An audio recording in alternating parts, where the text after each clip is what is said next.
ஆரிய கருத்தியல்ல என்ன நடந்திருக்குன்னா, கற்கணும்னு ஆசைப்பட்ட ஒரு பையன் போய் ஒரு ஆசிரியர்கிட்ட கற்கணும்னு கேட்டபொழுது, நீங்க எந்த ஆளுன்னு கேட்டு உனக்கு சொல்லித்தர மாட்டேன்னு அமிச்சிட்டார். ஆனா அவனே போய் வில்வித்தை கற்றுக்கிட்டு அவர்கிட்ட போய் நின்ன போது அவருடைய கட்டை விரலை அவர் வாங்கிட்டார். அவர்கிட்ட போய் கர்ணன் பின்னாடி கத்துக்கணும்னு நினைச்ச பொழுது கர்ணனையும் நீ என்ன ஆளுன்னு கேட்டு அமிச்சிட்டார். அவர் கிருபாச்சாரியார்கிட்ட போய் கேட்ட பொழுது அவர் கேட்கும்பொழுது இல்ல நான் மேட்டுக்குடின்னு சொல்லி அவர்கிட்ட தொழில் கத்துக்கிட்டார்.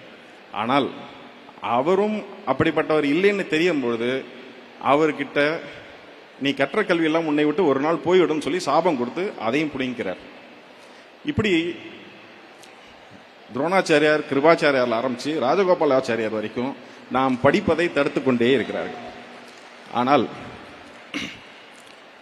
இந்த கொள்கைக்கு எதிராக சமத்துவம் இருக்கக்கூடாதுன்னு சொல்ற இடத்துல சமத்துவமும் சமூக நீதியும் இருக்கணும்னு சொல்ற ஒரு கட்சி ஒரு கொள்கை ஆட்சியில் இருக்கும் பொழுது அவங்க எல்லாரையும் படிக்க வைக்கிறதுக்கு எத்தனை திட்டங்கள் முடியுதோ அத்தனை திட்டங்களையும் போடுறாங்க. காலை உணவு கொடுக்குறாங்க, நான் முதல்வன் இருக்கு, தமிழ் புதல்வன் இருக்கு, இந்த இப்படி அவங்க ஒரு வரிசையா திட்டங்கள் போட்டு எப்படியாவது படிச்சிருக்கன்றாங்க.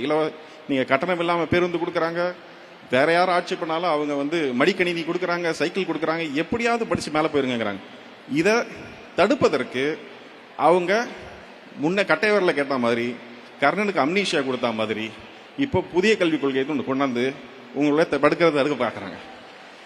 இதை இப்படி அவங்க தடுத்து இதை ஏற்க மாட்டோம்னு சொன்னவங்களுக்கு நமக்கு நியாயமா வர வேண்டிய 2150 கோடி பணத்தை தரமாட்டேன்னு சொல்றாங்க.